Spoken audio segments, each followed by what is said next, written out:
Mari kita siapkan hati dan kita naikkan pujian kita, selidiki aku.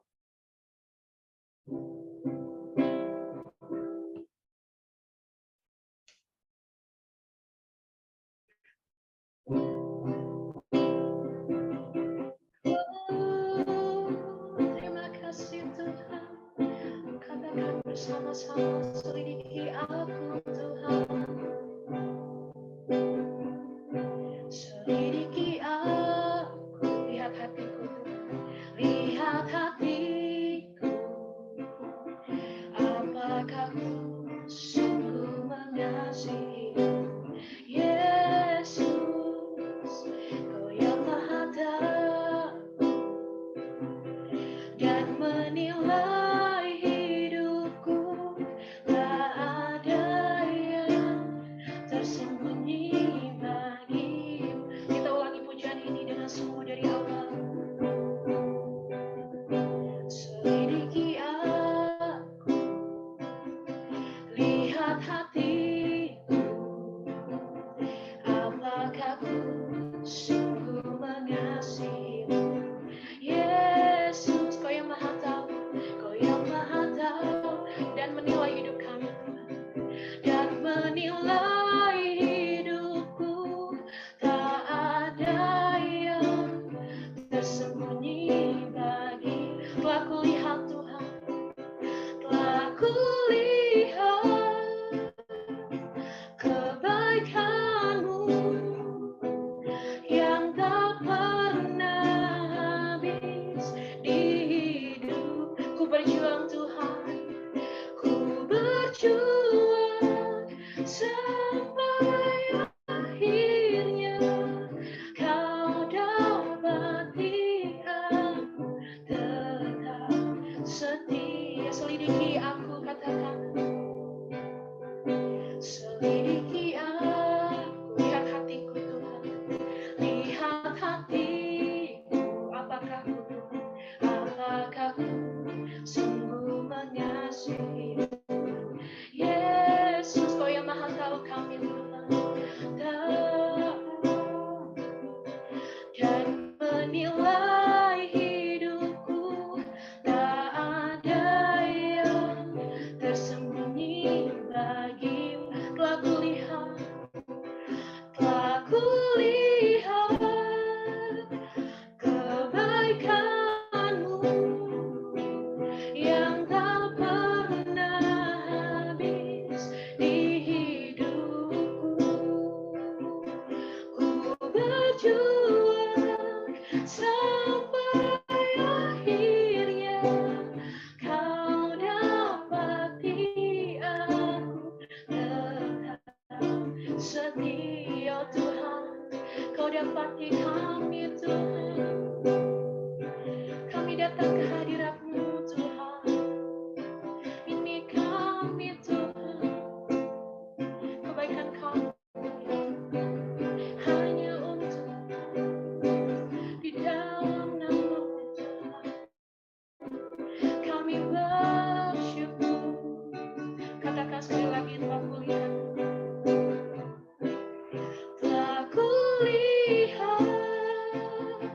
kebaikan-Mu yang tak pernah habis di hidupku.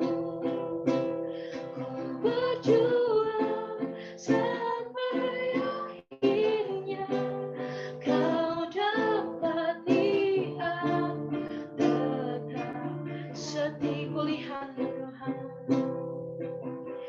telah kulihat kebaikan-Mu, kan-Mu yang tak pernah habis di hidupku. Ku berjuang sampai akhirnya Kau dapat. Ku berjuang Tuhan, tetap setia. Ku berjuang sampai akhirnya Kau dapati aku tetap. Kau dapat dapati aku Tuhan, Kau dapati aku tetap setia. Kau dapati aku Tuhan, Kau dapati aku tetap setia. Demikian puji-pujian kita. Selanjutnya Pak dipersilakan. Oke, selamat malam semuanya. Senang banget udah sekian purnama kayaknya ya nggak ketemu. Sekarang ketemu lagi sama teman-teman. Kita mau belajar sama-sama. Kalau saya lihat dari flyer yang dibuat sama Abed dan di-share, nggak tahu yang buat siapa sih, tapi yang share Abed, itu ternyata series ya, Emotional Intelligence Series gitu. Nah, saya berharap apa yang saya share hari ini nggak sama sih dengan yang kemarin-kemarin udah pernah di-share. Tapi kalaupun sama nggak apa-apa, kita seperti review kembali apa yang mungkin teman-teman sudah pernah pahami dan sudah pernah dapat. Oke, nah sebelumnya kita sebelum memulai kita mau main dulu, tapi sebelum main mungkin saya mau perkenalan dulu ke teman-teman semua yang mungkin baru ketemu nih kita ya. Kayaknya saya ngeliat banyak wajah-wajah baru juga soalnya. Keren banget ya marketingnya ya Thomas ya untuk bisa menarik ini jemaat-jemaat yang lain untuk bisa join di HM3. Saya seorang psikolog pendidikan lebih tepatnya. Pekerjaan saya sehari-hari adalah seorang konselor di sebuah sekolah karena memang dari dulu tertarik di dunia pendidikan sehingga memang maunya bergerak di bidang pendidikan terus. Jadi awal mulai kerja pun memang dari sekolahan sampai mulai 2010 kerja di sekolah 2009 sampai dengan sekarang masih di sekolah juga. Cuma memang unitnya berbeda, artinya pernah nyobain TK, SD, SMP, SMA, dan sekarang membantu juga di human resource gitu ya teman-teman. Saya ibu dari 3 orang anak. Nah, saya juga nanti akan sharing ke teman-teman betapa memiliki seorang anak, memiliki 3 orang anak dengan karakteristik yang berbeda-beda, lalu kemudian menghadapi teman-teman ya, as you know ya, menghadapi dunia pekerjaan, kalian mungkin di bangku kuliah, itu sebetulnya mengasah menjadi suatu lahan untuk kita belajar mengasah kecerdasan emosional kita, teman-teman gitu ya. Apa itu nanti kita akan bahas sama-sama. Nah, kita akan mulai. Teman-teman, saya lebih tertarik interaktif gitu ya. Artinya nggak saya doang yang ngomong, tapi teman-teman boleh open mic kapan saja untuk memberikan jawaban gitu ya. Boleh juga sebelum menjawab angkat tangan terlebih dahulu. Mungkin nanti minta bantuan JJ untuk menyebut siapa yang duluan angkat tangan gitu ya. Oke. Dari 5 foto yang ada di layar teman-teman sekalian, kira-kira siapa yang paling cerdas atau pintar? Siapa yang mau jawab? Ya, siapa, Je? Helen. Oke, Helen dulu. Gimana, Helen? Pak Habibie. Pak Habibie, kenapa? Soalnya di zaman itu beliau udah bisa sampai sekolah di Jerman. Sampai sekolah di Jerman. Oke. Ini semua namanya Rudy nih. Ya, Helen kita kunci dulu jawaban. Oh iya, semua namanya Rudy. Ya, sebelum yang chefnya itu aku cuma ingat sahabatku. Ya ampun, ya sebelum kita lanjut lagi ke pertanyaan yang sama, saya mau tanya dulu, siapa yang bisa jawab ini nih. Ini siapa nih yang pakai baju hitam? Rudy siapa? Ada yang kenal? Itu desainer ya?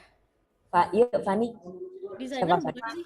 Ayo, siapa? Ayo. Rudy Salon yang punya salon bukan? Yang punya salon. Suwarno. Ya, Rudy Hadiswarno. Rudy Hadiswarno, ya pinter ya. Oke. Yang berikutnya baju orange belum lama meninggal. Aduh, ini Rudy Martin. Alah, mentang-mentang omnya Gading Martin, Rudy Martin. Oh, bukan ya? Rudy siapa? Rudy. Tadi udah ada yang hampir bener tuh, Rudy Salim. Bukan Salim, Kak. Kak Fani. Rudy Salam. Rudy Salam, betul. Nggak apa-apa. Poinnya berkurang 0, sekian doang kok. Cuma beda A sama I ya. Oke, Rudy Salam ya. Berikutnya yang pakai topi chef. Siapa ini? Rudy siapa? Rudy. Sahabatku. Rudy siapa? Rudy Koirudin, betul. Berikutnya Rudy Bega ya. Yang berikutnya yang terakhir pebulu tangkis. Rudi Hartono. Rudi Hartono pinter. Oke, kalau tadi Helen bilang yang paling cerdas adalah Rudi B.J. Habibie, Pak Habibie. Karena pada saat zaman itu dia yang sudah sekolah di Jerman. Jawaban yang lain teman-teman. Siapa yang paling cerdas atau paling pintar menurut teman-teman? Ini nggak ada hukuman ya kalau jawabnya salah ya. Ayo. Jadi mentari angkat tangan juga. Ayo, gimana? Tadi aku mau jawab Pak Bibi juga. Oh ya udah nggak apa-apa, nggak usah sedih. Kalau yang kenal cuma Pak Bibi ya. Ayo kalau Nggak gitu juga sih, Ko. kalau Abed gimana Abed? Siapa? Ayo, kamu siapa? Jawabnya. Aku siapa yang paling cerdas di bidang masing-masing cerdas, Kak. Oke, berarti jawabannya Jawaban. semua cerdas di bidang masing-masing. Oke, yang lain? Ada yang lain? Boleh resen nih. Resen dulu baru on cam. Kok on cam sih? On mic. Ayo. Ada yang mau Heri. pendapat? Siapa Ya, menurut gimana Kak? yang cerdas? Tiffany, angkat tangan. Enggak, kamu dulu. Saya maunya Oh, kamu. saya. Pertanyaannya kan siapa yang paling cerdas? Ya, Iya. kalau semisal kinestetik ya ini yang pegang badminton. Tapi siapa ya? Kalau kecerdasannya intelijen ya Pak Habibie. Hah, siapa Habibie? B.J. Habibie. Intelektual. Oh, intelektual. Oke. Lalu Paling intelektual. Nah, terus yang tiga ini Bapak Kumis ini saya nggak tahu namanya. Rudi Salam yang baju oranye. Nggak tahu nih keahliannya apa. Kalau masak ya berarti kan nggak tahu masuknya kecerdasan apa yang Iya. apa itu siapa ya? Berarti masing-masing Santoso. punya kecerdasannya gitu ya. Ya gitu sih. Oke, semuanya pinter di bidang masing-masing. Ayo, kalau Fani apa Fan? Enggak, aku tadi mau kalau menurut aku orang yang cerdas itu orang yang bisa mengendalikan emosinya dan rasa cintanya dengan baik ya. Dan di antara lima ini aku taunya Pak Habibie tuh setia banget. Aduh, gitu ya, luar biasa ya. Jadi aku mikir yang paling cerdas dia aja deh gitu. Oke. Ternyata Fani lihatnya bukan dari intelektual kepintaran dia ya, maksudnya secara akademik bukan, tapi secara hatinya, keluasan hatinya gitu ya. Oke, kita kunci dulu jawabannya. Ya Esther, gimana Esther? Saya melihat dari pertanyaan ini tidak mengacu siapa paling cerdas dari foto ini gitu. Jadi yang paling cerdas mungkin kita mungkin. Kita. Iya mungkin. Ya oke, nggak apa-apa. Tapi jawaban yang tepat adalah ya betul, ya bisa kita. Lalu kemudian jawaban yang paling tepat lagi adalah semuanya cerdas di bidangnya masing-masing. Tapi Fani jawab juga nggak salah karena dari sudut pandang yang berbeda nih keluasan hatinya. Nah sebenarnya Fani bisa memberikan statement seperti tadi karena memang cerdas itu nggak hanya dilihat dari intelektual ya teman-teman ya. Tapi kita akan coba kupas tentang kecerdasan secara umum dulu nih. Nggak jalan ini. Ya, kita topik hari ini adalah understand dan to be understood. Jadi ya kita berusaha untuk memahami dulu lalu bisa dipahami gitu teman-teman ya. 3 keunikan manusia, kecerdasan umum dilihat dari IQ-nya, kecerdasan majemuk dilihat dari bidangnya masing-masing. Lalu kemudian ada gaya belajar learning style. Apa sih? Nah, kecerdasan ini juga mencakup 3 ini, IQ, SQ, dan EQ. Seseorang dibilang cerdas bukan semata-mata karena IQ-nya bagus, bukan semata-mata doang karena EQ-nya doang yang bagus, bukan juga sepenggal doang spiritualnya bagus. Oh dia sangat ketuhanan banget nih, rajin ke gereja dan segala macam. Itu juga nggak bisa dipotong-potong gitu. Orang yang cerdas adalah seorang yang bisa memiliki atau mengelola ketiga-tiganya dengan optimal teman-teman gitu ya. Nah, secara umum kecerdasan itu apa sih artinya? Kecepatan mengolah informasi, memahami dan menyimpan, lalu kemudian kemampuan beradaptasi dengan lingkungan baru, kemampuan analisa dan pemecahan masalah. Semua ini, 3 poin ini ada di IQ, EQ, dan SQ. Kecepatan mengolah informasi, memahami dan menyimpan sesuatu yang kita baca, kita dengar, itu mungkin ada berkaitannya erat, bukan mungkin lagi, tapi pasti berkaitan erat dengan intellectual intelligence atau IQ. Kalau orang yang IQ-nya di atas rata-rata, dia akan lebih cepat mengolah informasi yang dia terima ketimbang yang IQ-nya di bawah, gitu ya teman-teman ya. Tapi kecepatan mengolah informasi ini juga sangat berkaitan juga dengan SQ dan EQ. Bagaimana dia bisa ya menyerap informasi apa yang didapat dari relasi spiritualnya dengan Tuhannya, misalnya gitu ya, dengan ya, agamanya. Lalu kemudian EQ, kecepatan mengolah informasi.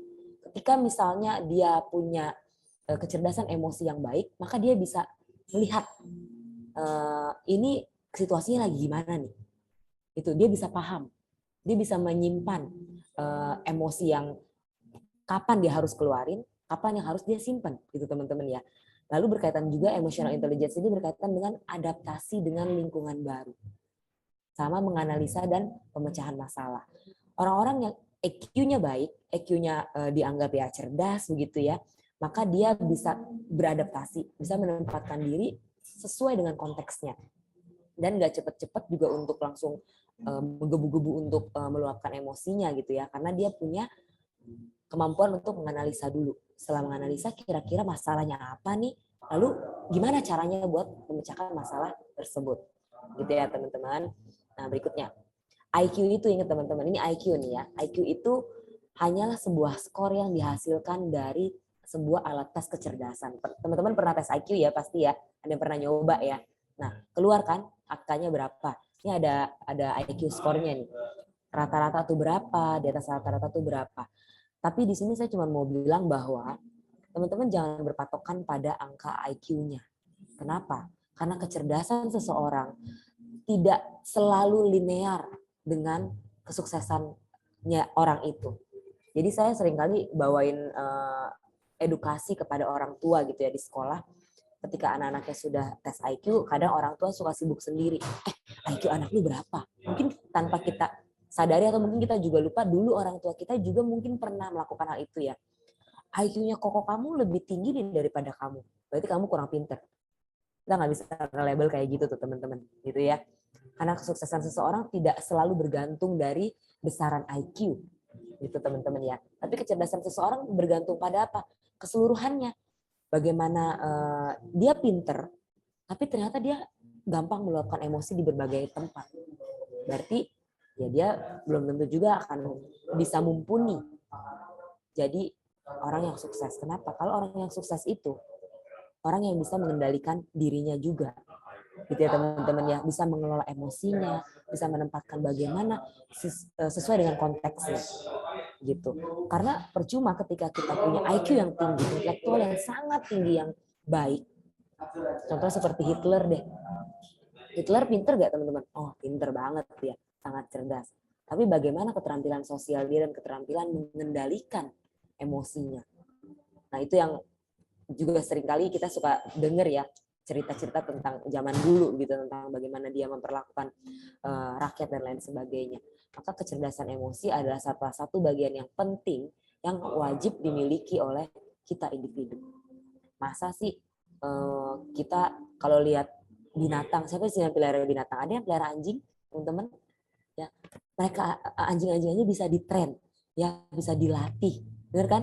Bisa dilatih untuk duduk, untuk di mana kapan harus menggonggong atau mengejar orang lain dan lain sebagainya. Bahkan anjing-anjing pelacak aja bisa tahu situasi tertentu sesuai ke konteksnya dia akan bertindak gitu ya. Masa kita manusia nggak bisa sih dilatih untuk punya kecerdasan emosi yang tiap hari makin lebih baik? Harusnya bisa teman-teman gitu ya. Itu tadi hanya sebuah analogi saja. Nah berikutnya ada lagi kecerdasan yang berikutnya, kita agak flashback sedikit kecerdasan majemuk teman-teman. Nah tadi ini yang saya bahas di awal, siapa yang paling cerdas? Tadi udah disebut ya sama Harry ya. Untung saya nggak salah sebut nama nih, mau sebutnya Graciela tadi nih. Ya, jadi semuanya punya kecerdasannya masing-masing. Howard Gardner adalah salah satu tokoh yang mengemukakan tentang kecerdasan majemuk. Ada linguistik, logika matematik, visual, musik, lalu kemudian naturalistik, interpersonal, kinestetik, intrapersonal. Gitu ya teman-teman ya. Kecerdasan-kecerdasan ini dimiliki oleh setiap kita. Sehingga ketika kita mencoba memahami kecerdasan tiap orang itu berbeda-beda, termasuk kita memahami diri kita, maka kita juga bisa mengelola diri kita untuk bisa punya kecerdasan emosional yang juga sama baiknya. Kenapa? Kita nggak akan menuntut orang lain untuk seperti kita. Misal, kerja kelompok. Kita mungkin orangnya kecerdasan kita yang baik adalah logika matematika. Tapi ternyata teman kita di musik. Dan kita nggak paham kecerdasan utama dia yang majemuk tuh di musik. Tapi kita maksain, kita bisa marahin dia di depan teman-teman kelompok yang lain. Kok lu begini aja nggak bisa sih? Nah, di situ kan jadinya kita punya kecerdasan emosi yang kurang berkembang dengan optimal, teman-teman. Gitu ya. Ini untuk informasi umum supaya kita bisa ketahui bahwa ada banyak kecerdasan majemuk yang dimiliki oleh individu dan itu berbeda-beda. Tapi bisa aja satu orang punya beberapa kecerdasan majemuk ini. Gitu ya teman-teman ya. Nah, kita akan masuk ke kecerdasan emosi.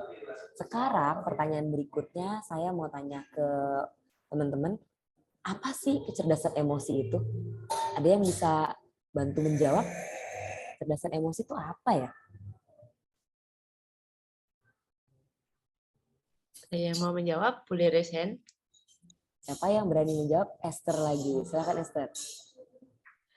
Menurut saya ini kemampuan seseorang dalam mengelola atau mengatur, mengontrol emosi yang ada dalam dirinya.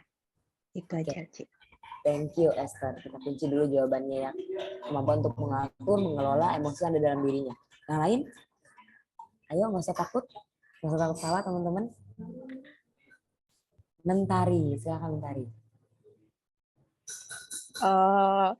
Kalau kecerdasan emosinya tuh lebih ke gimana caranya kita bisa mengendalikan selain emosi, tapi juga mengendalikan diri kita sendiri, seperti motivasi, terus rasa empati, terus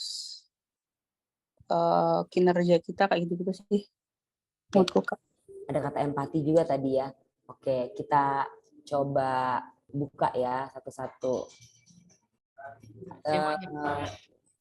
Ada lagi yang mau coba berpendapat? Heri mau?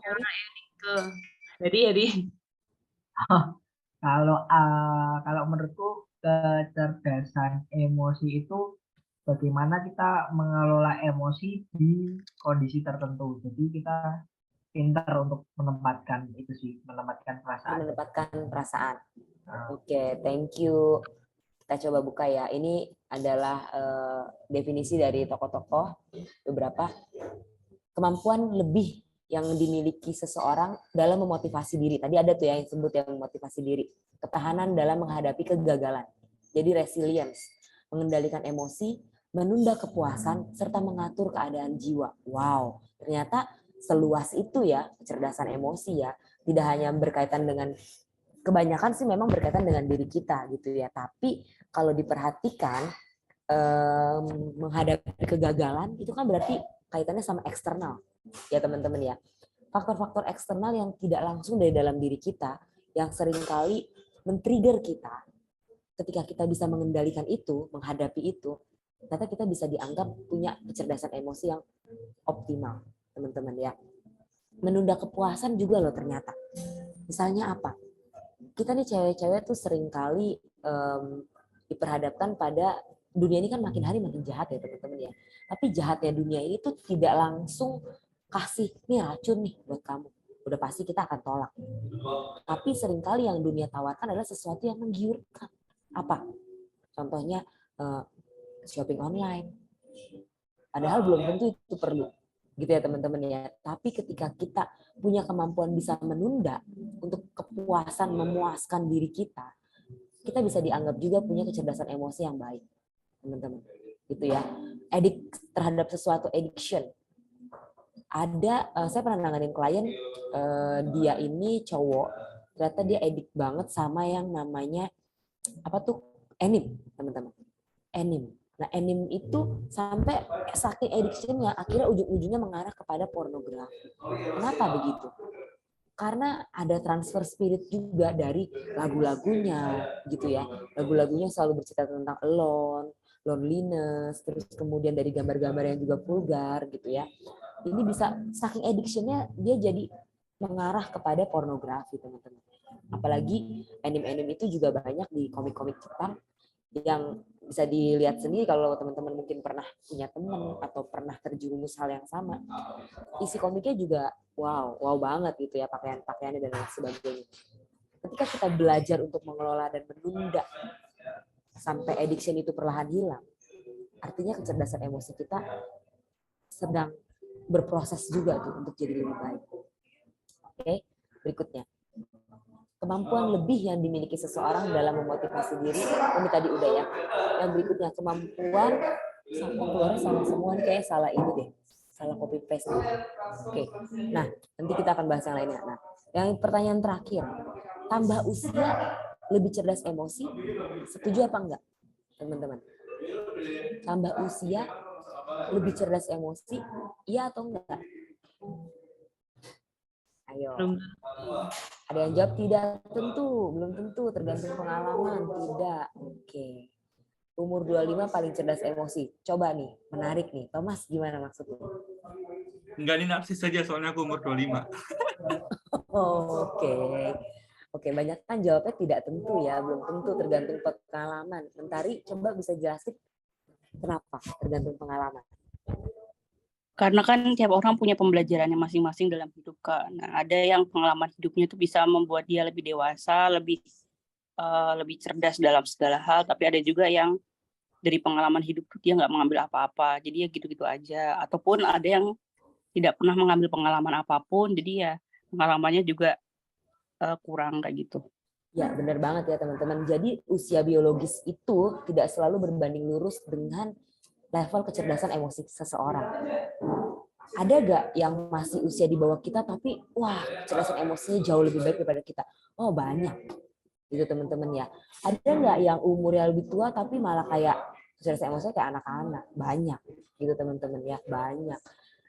Jadi usia biologis itu tidak bisa menjadi patokan bahwa semakin tinggi usia, semakin banyak umurnya, semakin cerdas emosinya.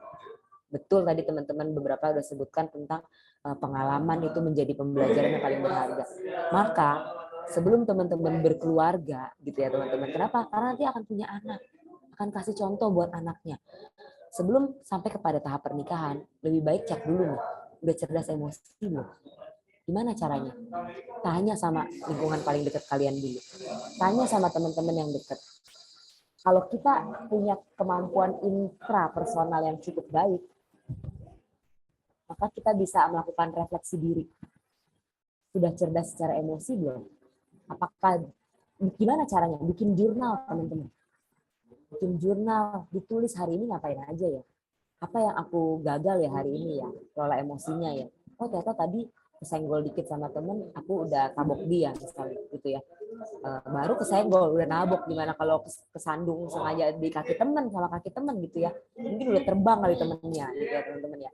Nah, malam atau waktu kita sendiri itu adalah waktu terbaik untuk refleksi. Sambil kita ya mungkin me time sama Tuhan gitu ya. Tuhan seringkali ketika seringkali Roh Kudus suka mengingatkan kita, merimain kita hal apa ya yang kita mungkin belum maksimal hari itu. Bukan untuk mempersalahkan kita. Beda nih. Pasti teman-teman yang punya hubungan intim sama Tuhan bisa membedakan suara Roh Kudus dengan suara roh lain gitu ya. Roh halus dan Roh Kudus gitu. Kalau roh halus akan mengintimidasi teman-teman. Wah hari ini udah gagal kayak begini, ini tuh nggak layak deh. Lu nggak oke deh hari ini, lu bla bla bla bla gitu. Tapi ketika Roh Kudus yang bersuara adalah ya lebih kepada oke, hari ini memang gagal nih. It's okay, bisa coba lagi dan selalu dirimain hal apa yang mungkin kita belum optimal dan selalu ada motivasi untuk selalu jadi lebih baik besoknya. Jadi membuat jurnal harian itu merupakan satu hal yang penting untuk bisa refleksi diri. Sama satu lagi adalah gratitude, jangan lupa. Orang yang kecerdasan emosinya mungkin belum optimal, itu nggak mudah untuk buat setiap harinya tuh gratitude. Untuk tahu apa hal yang aku bisa syukuri hari ini. Kenapa? Karena orang yang kecerdasan emosinya lemah, dia akan lebih cenderung melihat hal yang nggak positif. Misalnya nyalain orang lain, atau nyalahin diri dia, nggak bisa terima kegagalan, nggak bisa bertahan dengan kegagalannya dia, nggak bisa punya resilience, teman-teman. Bukan bertahan dalam kegagalan artinya ya udah nggak apa-apa aku gagal terus, enggak. Resilience itu adalah saat gagal, saat suatu situasi tidak memungkinkan, tetap bisa strong, tetap bisa kuat gitu ya. Kita pasti pernah ada di situasi yang terburuk, tapi mungkin ada yang bisa kita share ke umum, ada juga yang enggak. Sedikit saya mau share tentang pengalaman pribadi yang saya alami di anak kedua saya. Mungkin saya udah pernah share di sini, tapi mungkin ada teman-teman yang belum dengar. Tuhan izinkan saya punya anak pertama dengan kondisi yang baik-baik saja, secara fisik, mental, dan lain-lain gitu ya, normal. Kalau kata orang awam bilangnya normal. Tapi anak kedua saya secara kognitif, secara pemikiran, saya bilang normal. Kenapa? Karena motoriknya baik dan lain-lain. Tapi ternyata ada kendala keterbatasan di pendengaran. Jadi tuli, teman-teman. Tahu dari mana? Karena saya lihat perkembangannya dia dengan kakaknya itu berbeda. Usia 1 tahun, kakaknya sudah mulai bisa beberapa kosakata, sedangkan dia nggak bisa. Lalu kadang dipanggil nengok, kadang enggak, dan lain sebagainya. Saat itu saya lagi ngambil S2 psikolog, lagi belajar, lagi semester 3, lagi belajar pas banget tentang anak tunarungu. Tapi saya menyadari apa? Ketika Tuhan sudah mempoles saya, tapi waktu saya nggak dipoles Tuhan, dalam keadaan terpuruk sebagai ibu, bisa terima? Nggak bisa. Saya jadinya menyalahkan Tuhan. Jujur, saya kata-katain Tuhan. Saya sampai bilang, Tuhan ngerti apa sih? Tuhan ngerti apa? Tuhan nggak pernah punya pengalaman tuli kan? Saya sampai ngomong begitu tuh Tuhan. Tuhan ngerti apa? Saya marah-marah sampai saya masuk ke dalam tahap yang bisa dikatakan depresi. Kenapa saya bisa bilang depresi? Karena lagi tidur pun saya bisa terbangun dalam kondisi tidur dan teriak. Sampai saya nggak sadar bahwa saya melakukan itu. Sampai saya udah mau bawa anak saya tuh mati sama-sama. Keren-keren. Saat itu ya ini karena ada anaknya jadi saya juga cerita gitu ya. Saat itu saya ketemu minta suami saya tolong buatkan jadwal ketemu sama Pak Eras karena saya udah nggak kuat, kondisi sudah tidak kuat. Di bayangan saya adalah saya akan ketemu seorang pendeta seperti pendeta saya sebelumnya di gereja lama saya, akan disayang gitu ya kan, udah wis nggak apa-apa, Tuhan pasti tolong, Tuhan pasti. Yang ada saya ketemu Pak Eras, saya diomelin, saya kayak dihardik gitu teman-teman. Pak Eras tuh sampai berdiri, itu inget banget kejadian di MAG di kantornya Papi tuh kan, kantornya Papa berdiri, Pak Eras berdiri, saya ditunjuk, saya dibilang, hei kamu sadar ya, kamu mau keluar dari psikologi. Waktu itu saya mau keluar, karena saya sampai bilang ke Tuhan, saya bilang sama konseling sama Pak Eras, saya bilang, buat apa saya harus selesaikan sekolah ini? Saya bilang, buat apa? Saya lebih mending saya nggak usah jadi psikolog yang dipakai Tuhan, tapi anak saya baik-baik aja. Akhirnya ya waktu itu Pak Eras malah marahin saya, bilang bahwa kamu tuh sebentar dihempaskan aja, ditiup aja udah selesai hidup kamu. Pak Eras bilang itu. Akhirnya pulang konflik sama Pak Eras, hati saya tenang? Oh tentu tidak, karena terus berkecamuk dalam diri saya. Kecerdasan emosi saya belum terbentuk dengan lebih baik. Akhirnya saya marah-marah. Saya bilang saya nggak mau lagi ke gereja Pak Eras. Saya nggak mau lagi ketemu Pak Eras. Saya bilang gitu. Tapi apa? Buat saya semakin baik tidak. Akhirnya saya dibawa makin merosot sama Tuhan. Sampai cuma satu-satunya jalan diingetin sama, ada yang ngingetin saya lah ya. Mungkin saat ini saya bisa bilang itu Roh Kudus. Bersyukur, belajar bersyukur. Can you imagine bersyukur di saat kondisi yang terpuruk? Really hard teman-teman. Nggak gampang. Jadi saya paham betul namanya rasa depresi itu gimana. Susah, nggak nyaman, sangat tidak nyaman disuruh bersyukur di kondisi kayak begitu. Tapi dicoba, berat. Jadi itu ya mulai gratitude dikit-dikit. Ternyata memang hasilnya luar biasa dan saya bisa mengerti maksud Tuhan dari perjalanan hidup itu. Mengerti apa yang disampaikan Pak Eras, bahwa setelah lulus baru menyadari bahwa lama juga ya, semester 3 tuh berarti masih sekitar 1,5 tahun lagi untuk 1 tahun lagi untuk lulus S2. Baru setelah lulus baru flashback dan baru bilang makasih ke Pak Eras. Kenapa? Karena kalau saya quit, teman-teman, mungkin saya nggak akan ada di hadapan teman-teman bisa sharing setegar ini, se-excited ini untuk ceritain bahwa kecerdasan emosi itu memang berproses sih teman-teman. Gitu. Jadi kalau sekarang teman-teman di kondisi terpuruk, bukannya saya mengajak teman-teman untuk deny, tidak, tapi accept. Oke, saat ini kondisinya memang sedang tidak baik-baik. Tapi pasti ada cara untuk bisa melangkah selangkah demi selangkah seperti anak kecil lagi belajar berjalan gitu ya. Pasti bisa pulih, pasti bisa lebih cerdas secara emosi. Sejak kejadian anak saya itu, saya selalu kalau dapat masalah saya selalu bersyukur. Kenapa bersyukur? Bukan artinya yuk sini masalah itu, enggak. Tapi selalu ada karakter yang Tuhan mau ubah dari dalam diri kita untuk dinaikin lagi selevel lebih baik, termasuk kecerdasan emosinya kita. Ribut sama teman kantor, difitnah sana sini. Sekarang sudut pandangnya, point of view-nya udah beda, teman-teman. Oh, pasti ada sesuatu yang mau sedang di-upgrading nih. Apa nih? Gitu ya teman-teman ya. Jadi memang tidak mudah untuk punya kecerdasan emosi. Sangat tidak mudah, lebih mudah untuk meningkatkan knowledge. Karena cuma baca, hafalin, gitu ya teman-teman ya. Tapi untuk kecerdasan emosi, ini semua berperan. Tidak hanya knowledge, tapi hati juga. Teman-teman. Hati, pikiran, otak, kognitif yang saya bilang tadi gitu ya. Lalu kemudian korban perasaan, capek, tapi sangat worth it untuk diperjuangkan supaya usia biologis kita bisa seimbang nih sama kecerdasan emosinya kita. Kecerdasan emosi kita bisa terus berlomba mencapai usia biologis kita. Kalau yang sekarang usia biologisnya sama kecerdasan emosinya agak timpang gitu ya. Berikutnya, nah tidak berhenti sampai di anak kedua. Ternyata Tuhan kayak mau ngetes saya lagi. Bener gak sih kecerdasan emosinya sudah terasa? Anak ketiga saya sama, gangguan pendengaran juga. Tapi sudut pandang saya ketika anak ketiga udah jauh berbeda. Saya udah gak nangis lagi. Saya udah bilang sama Tuhan, kalau Tuhan bisa tolong anak saya yang kedua yaitu si Kimi, namanya Kimi. Kalau Tuhan bisa tolong Kimi, maka Tuhan yang sama juga akan bisa tolong Kai dengan cara yang hebat. Dan praise the Lord, apa yang ditakutkan orang dunia? Kan katanya kalau anak tuli itu pakai alat bantu dengar pun belum tentu terbantu. Ngomongnya pun nggak bisa seperti kita, normal. Ngedenger, ngomong sama lawan bicaranya pun dia harus gerak bibir gitu ya. Tapi praise the Lord, apa yang ditakutkan dunia tidak terjadi pada anak-anak saya. Itu yang saya sampai, setiap kali saya sharing kayak gini, saya selalu merinding teman-teman. Betapa kasih karunia Tuhan itu begitu nyata. Kenapa? Apa yang saya takutkan, saya ikut komunitas tunarungu. Mereka selalu bilang, nanti kalau pilek, kalau batuk, kalau ada sakit tertentu, dia bisa merosot tuh. Bisa kayak mundur lagi perkembangannya. Tapi itu tidak terjadi, teman-teman.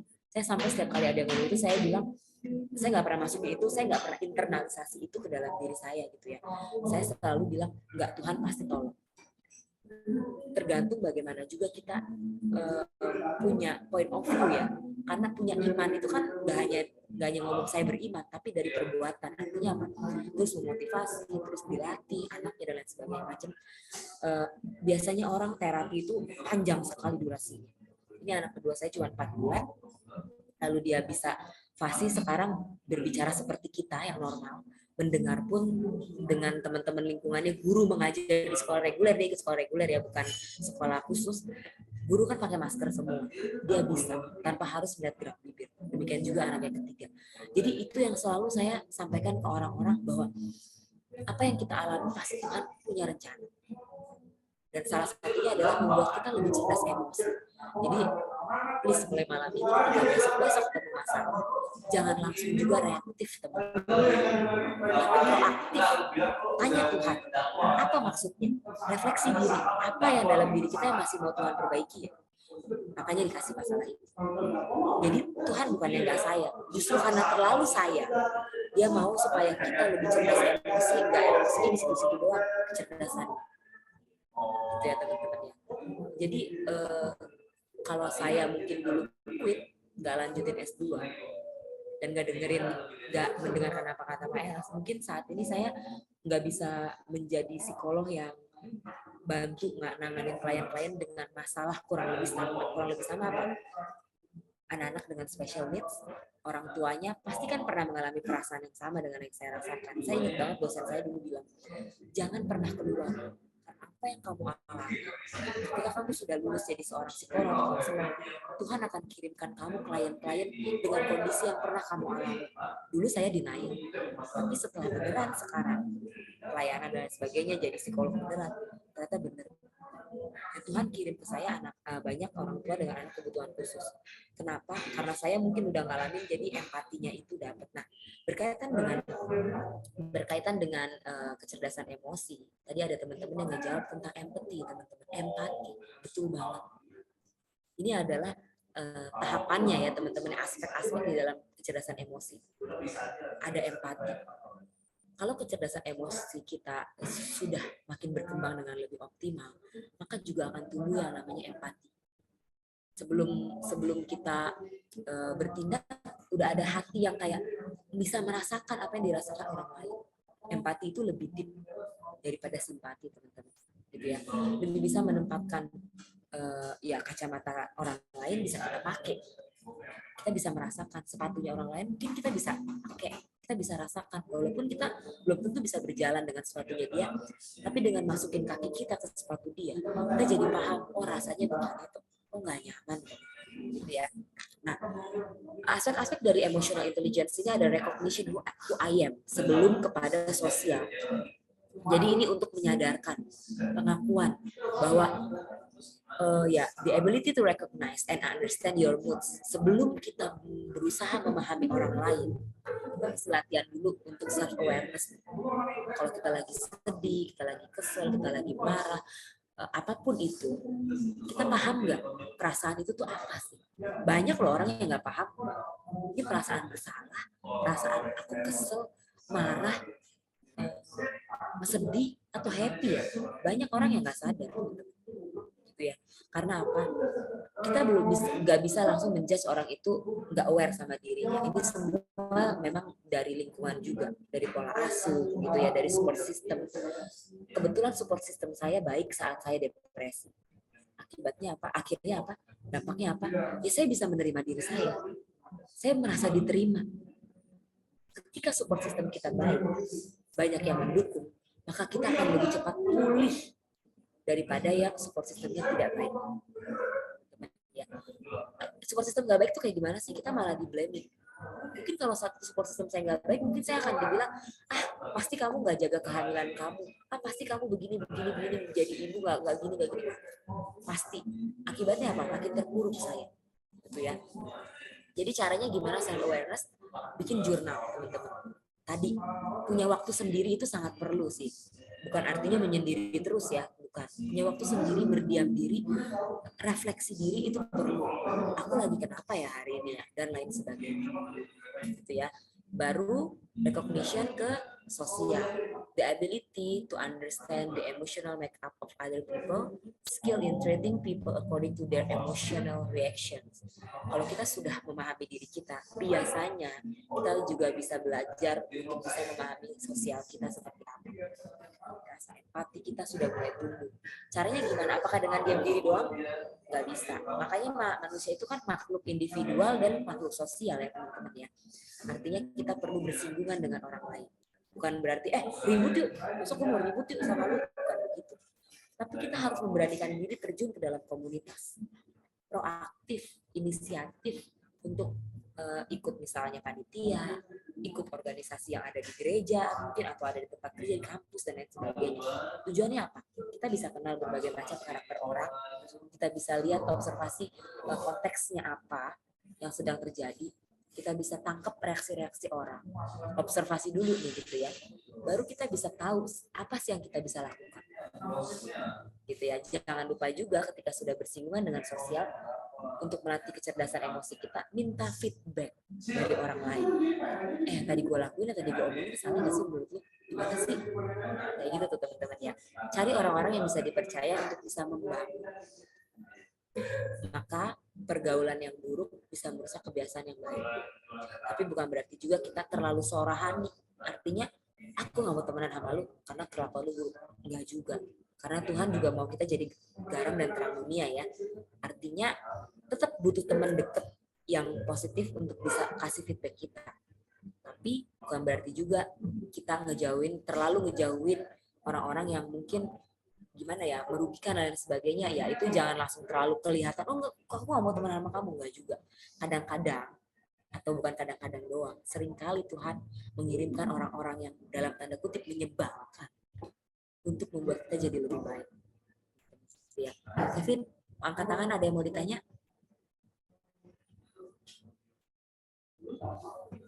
Lanjut aja, Kak. Ini mungkin kepencet kali ya. Oh, kepencet. Oke. Yang berikutnya adalah regulation. Jadi ya pengelolaan lah ya. Pengelolaan, self-management. Gitu ya teman-teman. The ability to control or redirect disruptive impulses and moods, the propensity to suspend judgment, to think before acting. Self-management. Gimana kita mengontrolnya. Kalau kita lagi kesel, kita lagi marah. Gitu ya teman-teman ya. How to manage.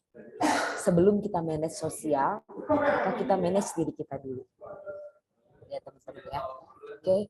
Manage sosial gimana caranya? Ya bangun team building, relation, networks, terus kemudian bina raport. Bina raport itu membina hubungan baik, observasi, ngajak ngobrol, banyak hal yang bisa kita lakukan.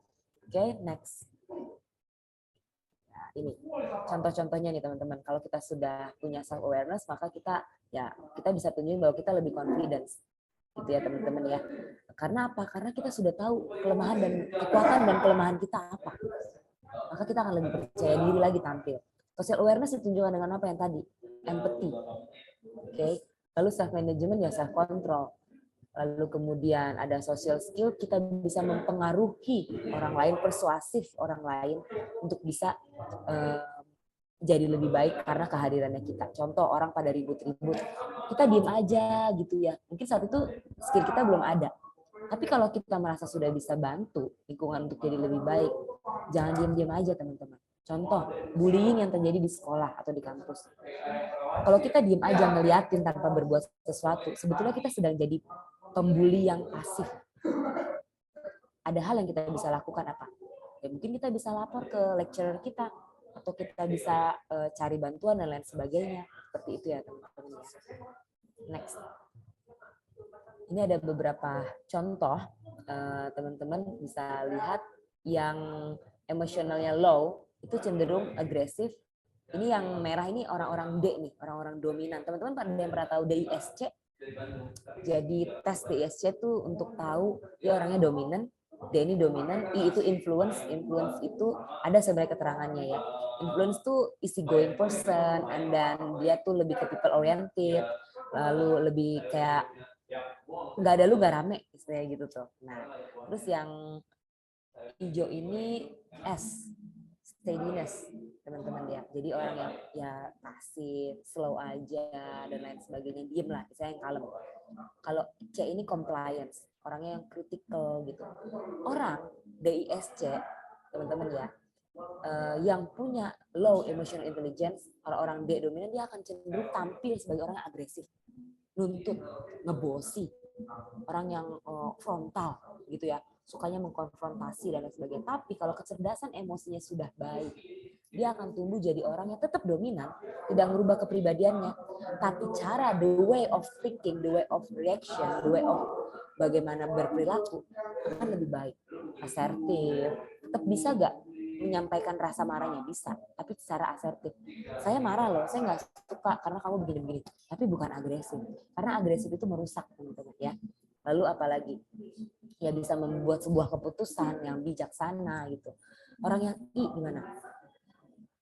Dia tuh orang itu kalau emotional intelligence yang nggak baik, dia gampang terdistrak, nggak enakan, nggak bisa menolak. Maksudnya ya udah deh, kalau ada tugas lebih enak kayaknya banyak ngobrol daripada ngerjain tugas gitu ya. Kadang-kadang juga ya poor listener, nggak bisa mendengarkan dengan baik. Tapi kalau emotional intelligence-nya sudah terasah, dia akan jadi orang yang hangat, antusias, sociable gitu ya teman-teman, charming, dan bisa mempersuasi orang untuk jadi lebih baik. Nah, orang-orang yang steadiness, dia resistant to change, dia kayak nggak mau ada perubahan. pasif, unresponsive, slow, stubborn, keras kepala gitu ya. Tapi kalau dia punya emotional intelligence yang lebih baik, dia bisa jadi orang yang lebih sabar, kemudian jadi pendengar yang baik, bisa memprediksi, lebih stabil, konsisten, bisa ngedamain gitu ya. Orang yang C, compliance, yang biasanya tukang kritik, picky, terus pokoknya ribet lah gitulah ya, hard to please, terlalu perfeksionisnya tapi ke arah yang menyebalkan gitu. Tapi kalau intelligence emosinya baik, dia akan jadi orang yang detail. Dan dia akan jadi orang yang helpful and careful, teman-teman. Dia bisa remind orang lain, ini ada yang kurang detail, ini kurang diperbaiki nih, dan lain sebagainya, tapi dengan cara yang lebih enak, gitu ya, dan sistematik, dan juga lebih rapi. Ya, teman-teman. Apakah kepribadiannya, kalau emosi, kecerdasan emosinya diasah lebih baik, apakah mengubah kepribadian kita? Tidak, gitu ya, teman-teman. Tapi caranya, cara hidupnya, cara berpikir, cara bertutur kata jadi lebih baik, lebih positif. Gitu teman-teman. Oke, sampai sini ada yang mau ditanya teman-teman? Waktu saya kayaknya sudah habis. Dari teman-teman ada yang mau ditanya? Oke.